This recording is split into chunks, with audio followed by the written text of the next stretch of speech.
From the desk of the superintendent's office, it's time for Super News.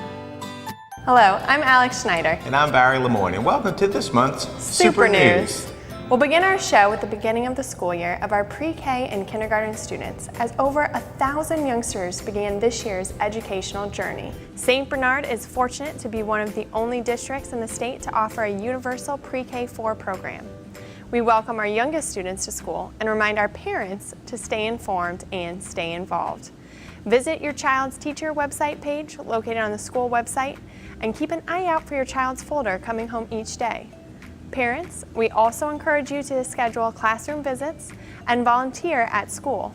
Together, we can make a difference. Our little ones were not the only ones starting school this month. Our adult education program at Nunez also kicked off as 42 new students registered at Nunez Community College for this 6-week cohort. Our adult education program offers free community educational courses to the public with courses that include financial literacy, digital and computer literacy, and career planning. And for questions about adult education, check out our district website. For some adults, going back to school can be a challenge. So just imagine the challenges and excitement of being a foreign exchange student at Chalmette High School. CHS has a long history of welcoming students from around the world to our campus through different foreign exchange programs.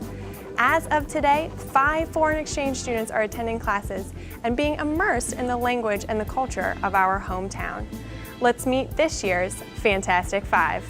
Hello, I'm Miso Kim. I'm from city of Asan, South Korea. Hi, I'm Francesca Manfucci. I'm from Kaiyi, Italy. My name is Tipchanya Phumsavilapan, or you can call me Ja. I'm from Thailand, from the southern of Thailand, named Hat Yai. Hello, my name is Cecilia Fernandez. I'm from Vitoria, from Spain. Hello, I'm Claire Westenfelder from Berlin, from Germany. These 5 students were warmly welcomed by several student leaders who hosted a back-to-school leadership luncheon. They offered support and advice while creating a welcoming environment. A joint effort among the school's Key Club, Interact Club, and PBIS teens, our students enjoyed some local favorites like jambalaya and gumbo. The leadership luncheon was a way to show our guests that our owls really do give a hoot about their experience here. The Chalmette High School Key Club was also busy in hosting the recent back-to-school divisional rally. Over 300 Key Club members from the greater New Orleans area came together for an out-of-this-world experience. With the theme of To Service and Beyond, 8 Key Club divisions from the Louisiana, Mississippi, West Tennessee District of Key Club International, which represents 25 schools, were on hand for a day of hands-on service, leadership training, networking, and some old-fashioned fun. Participants learned more about the structure and the mission of Key Club International, raised money for the Louisiana flood victims, and listened to leadership advice from St. Bernard Parish President Guy McGinnis. And while these students were learning about service, the players on the Fighting Owl football team were kicking off their season with the annual Jamboree. Our regular season also got off with a great start with a resounding victory over St. Thomas Aquinas. The Owls hope to repeat as district champions this year, as do several other of our sport teams who were champs last year.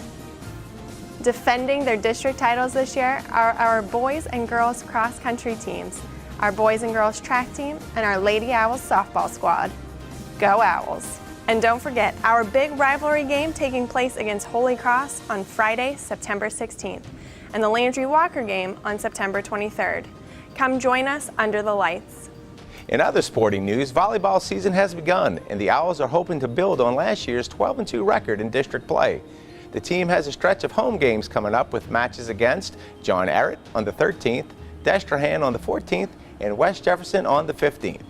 And this basketball season promises to be an exciting one as CHS senior Mitchell Robinson is currently the 9th-ranked top recruit in ESPN's class of 2017. We look forward to a great year of success from him and all our student athletes.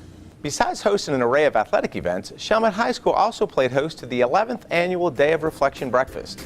Over 400 guests and 250 students took part in this event, sharing food, fun, and fellowship. With the theme of Picture the Possibilities, the breakfast paid respect to those who dedicate themselves to community service. Guest speakers included Senator David Vitter, as well as Congressman Steve Scalise, who each paid tribute to the resilience of the parish in the leadership of our school system. And speaking of tributes, each of our school principals was recognized for their years of dedicated service to the children of our community. The recognition was both surprising and touching, as each was honored by a former student. But the biggest surprise of the morning was when teachers from across the district, all graduates of Chalmette High School, shared their love and appreciation for Principal Wayne Warner, who has served the school for over 5 decades. The crowd's spontaneous standing ovation was a well-deserved tribute to Mr. Warner. We love you, Mr. Warner! And don't forget, Mr. Warner, The choices you make today shape your world tomorrow. We're gonna rise and fight for Chalmette High. We're gonna win for maroon and white. We're gonna make our motto victory. We're in for real alright. We have a left and a right for Chalmette High. When owls fly, we better fly. So cheer for the owls. High flying owls. That will do it for this edition of Super News. But before we go, we'd like to share some info about helping others in need. Thus far, our district flood relief efforts have raised over $20,000. These monetary donations were collected by the St. Bernard Parish School System and will be donated to school districts most impacted by the flooding. 5 school buses for temporary use were also sent to support the Department of Education's efforts to transport those impacted, while 30 teacher desks were sent to Tangipahoa Parish and 200 student desks were sent to Ascension Parish. In addition to these and our monetary contributions, schools also collected cleaning supplies, toiletries, and baby items. CHS also sent a separate donation to Live Oak High School for $1,000, and its athletic department donated practice cleats to the Oak High athletes. Thanks to all who have given so much to help others. And thank you for tuning in to Super News, and we'll see you next time To let the Super News roll.